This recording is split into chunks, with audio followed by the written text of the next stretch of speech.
Hello girlies, welcome back to my channel. Tomorrow is Valentine's Day and I am going to be talking about the most important love of all, and that is self-love. Let me tell you how I hype myself up, make myself feel amazing, and how to make tomorrow feel special even if you're solo.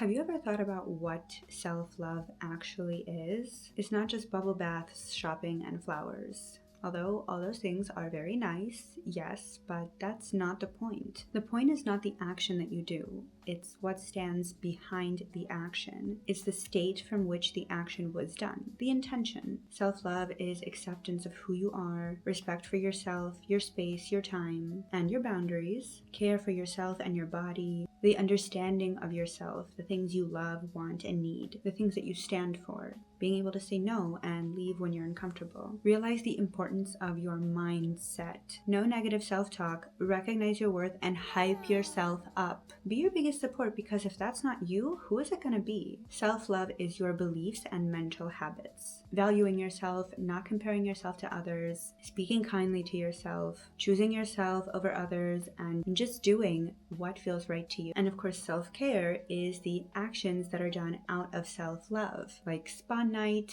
journaling, beauty rituals, cooking your favorite meal, shopping, taking a bath, getting a massage, all the things. Whatever feels good to you, whatever makes you feel better about yourself. If you're not working with your mindset yet, girl, please tell me why. What are you doing? Tell me, please, and why? Why not? You are really missing out if you are not on that yet. Now, I'm not a psychologist, and I'm not here to give a psychology session, but I do study it for myself, and I do have something to say about it. Most of the time, we are stopped by our own selves. Since our very childhood, we get all of our information from the people that are around us.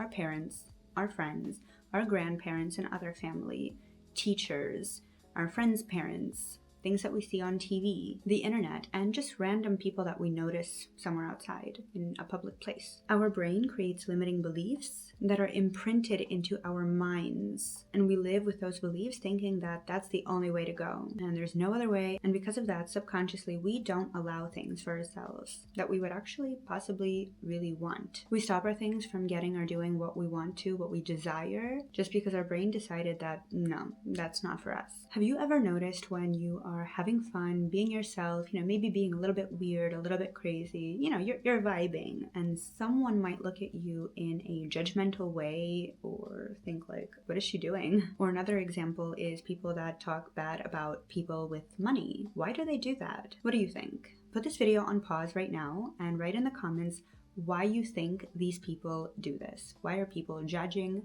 Why are people looking at you as if you're doing something wrong? I want to know your opinion, so do let me know. So the answer is, it's because in their mind, they can't allow themselves to do it, and they are literally just jealous of the people that are able to allow themselves to do it. They judge you because they can't do it themselves. They have limiting beliefs that tell them they can't do this or that because of whatever reason. I can't wear that because people might make fun of me. I can't say that because they might not agree. I can't ask because they'll probably say no. I can't learn this because it's not going to do anything for me. I can't go to dance class or the gym because I look like this. These are all limiting beliefs that stop you from being your true and happy self. So what do you do with a limiting belief? Limiting beliefs need to be found and replaced with a new belief that is not limiting, and proven to your brain by things around you. For example, if your limiting belief is all men are horrible, then you can replace it with I am surrounded by gentlemen. And then you look for proof and your brain registers it and makes your new belief true to you. Like, you can notice how a man is carrying heavy bags while his woman is just walking near him. Or you can maybe notice how a man opens the door for you in a public place. This way, you're literally programming yourself to actually notice that there are gentlemen around you and not all men are horrible. Your brain notices these things, starts to register them, and then your world starts to change to match up to your new belief. If limiting beliefs is an interesting topic to you, then please let me know in the comments, and I will definitely make a video where I go deeper into that. So, how can we actually practice self-love in real life? Your bestie is psychology, of course. Mindset work. But if we want the best results ever, then we need to combine it with the little things, the physical things. These little things are just going to help your brain register and shift into your new mindset. It's pretty much going to speed up your results. If your limiting belief was, my life is not interesting enough to create content, replace it with, I can create interesting content about anything in my life. And then you can back it up by actually experimenting with the content. Make it more interesting for your own self, work on it, and post it, and see how people react to it. And that's going to be something that your brain can register as proof that you can create interesting content. Aside from proving your new beliefs, practice other mental self-care. Find little things that you enjoy doing that make you feel better from the inside out, like meditation, kundalini yoga, reading, painting, writing, making music, listening to music, dancing, whatever. Anything from your dopamine menu, which if you have not created yet, that is your homework. Create your dopamine menu and write down your top picks in the comments below. This way I will know that you did do your homework. Journaling gives you time to reflect, to dig, to be with yourself, to understand yourself better. You're writing for yourself, so you can write anything you want. For example, you can write down things that you are thankful for or your daily wins. You can also write things that you like about yourself daily to boost your self-confidence and self-love. Write down things like, I have amazingly long and beautiful eyelashes, or I love my freckles, my beauty mark makes me feel sexy, I dress super nice. Combine your mental self-care habits and let them compound and better you from the inside out. My personal power combo is Kundalini yoga, psychology, journaling, painting, and spending time outside in nature. And we move on to physical self-care, movement and nutrition. Find activities you love to do to move your body, whether it's somewhere or just at home. The more you move, the better you feel in your body, and therefore you feel better about your body. Learn what feels nice to you and just be consistent with it. The same goes for your eating habits. Food is fuel, and after eating, you should not feel like a sack of potatoes with a huge belly. Most store-bought foods are super heavily processed and have an ingredient list with the entire table of elements. And you've probably never heard of like 70% of the ingredients that are listed there. So if it's not from the ground, keep it where you found it. And I guess that in the physical, we would also have our appearance. So do things that make you feel nice and beautiful, like face yoga, body scrub, dry brushing, lymphatic drainage massage. Dress up and put your makeup on every single day just for yourself. Let your morning start with just making yourself feel super beautiful. Just get fully ready, and I'm at home, but this is nice, isn't it? Just make this a ritual for yourself. I personally wake up, I get ready every single morning. It doesn't mean that I have to go full glam, but just putting some makeup on and letting myself feel beautiful is just, I don't know, it's a boost of confidence for the day. Something I also consider very important for self-love is keeping things clean. And I don't just mean keeping the apartment clean, but just keeping things clean in your life and in your mind, in your emotions, everywhere. Remove toxic people from your life that do not hype you up and support you. If you don't feel good after seeing a specific friend, then they're probably not your friend. Try to surround yourself with people that are inspiring and want to go places like you. Don't keep friends with bad habits that influence you. Keep yourself safe from liars, manipulators, and just sketchy people. Most of the time you feel what's right inside of you, but you just don't listen. You can maybe even just try to convince yourself that the situation is different. But it's probably not, because you always feel it. You always do. There's always going to be something inside of you, if you just listen, that's going to tell you whether you're okay with this person or not. Your job is just to hear it. Exclude or at least limit anything that brings comparison or negativity. And keep your mind calm. Of course, keeping your space clean and your devices is a must. Lately, during my Sunday resets, I would sit down and I would clean my phone out from anything that piled up over the week that I don't need anymore. Screenshots, emails, 1,000 identical selfies, accidental videos that are 1 second long, whatever. Get rid of as much physical chaos as you can, because this will help your internal chaos settle too. Now, for those of you wondering, what should I actually do on Valentine's Day if I am solo?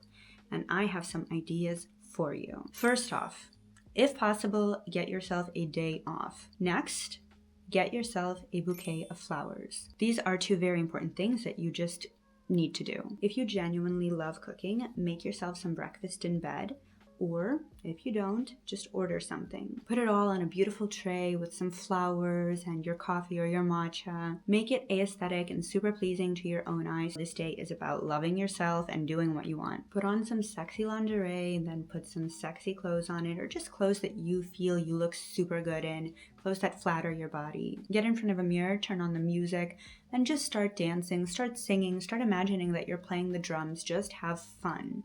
Make it a party for your own self. You can also do a little self photo shoot. Make yourself super beautiful, put on your makeup, do the full glam or whatever you want. Maybe find some inspiration on Pinterest, like what exactly to take photos of, how to take photos of yourself, the lighting, the clothes, the decor, everything, and just do a whole photo set for yourself. And post it somewhere so everyone can see your beautiful self too.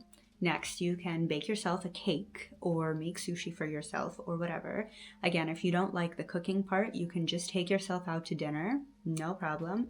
Get super beautiful, put on the dress, put on the heels, do the hair, do the lips, and just take yourself out. It doesn't need to be dinner. You can go to the theater, or you can go to watch a movie, or you can go to a museum, to some art gallery, whatever you like to do. Just do what you want to do. This is a day for you. Go to the spa for a few hours to relax with all the massages, the stone massage maybe, face massage, foot massage, sauna, get your nails done, get your hair done afterwards. Just give yourself like a pampering day. If you don't want to go anywhere, do it at home.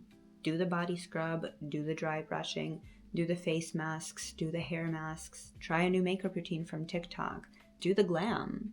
Make yourself super beautiful. And again, take photos of everything. It's something a little bit more creative, and that is to paint a portrait of yourself. Like literally get some paint, grab a canvas, and start painting yourself. Find your favorite selfie or a photo from a photo shoot or something. Just find a photo where you love how you look and paint yourself. You can turn this painting into a collage painting.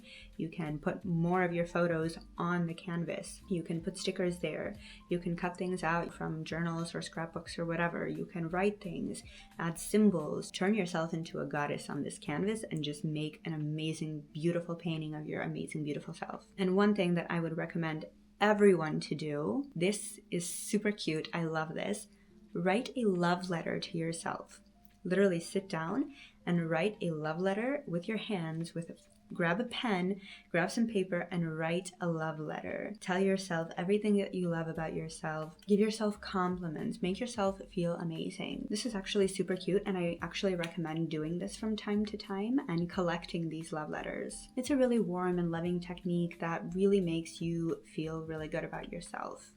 Especially imagine if you collect them and then in a few years you grab them and you read them, or even if you're just in a bad mood or you're not feeling so good about yourself, you can pull up these letters and just read love letters to your own self. Isn't that amazing? And of course, there's always the option to not go solo, but to call the other single ladies and hang out with them on this beautiful day and make this a day about loving your girlfriends. And you can do the things that I listed with your girlfriends, and if you do, make sure you take a lot of photos, because these can be some really core memories that you're going to remember for the rest of your life. So, girlies, you really don't need anyone else to validate your love for yourself. You are enough. You are worthy. So make tomorrow about celebrating you. Let me know in the comments below what your plans are for Valentine's Day this year, and don't forget to like and subscribe to support your girl, and I will see you next Friday. Bye.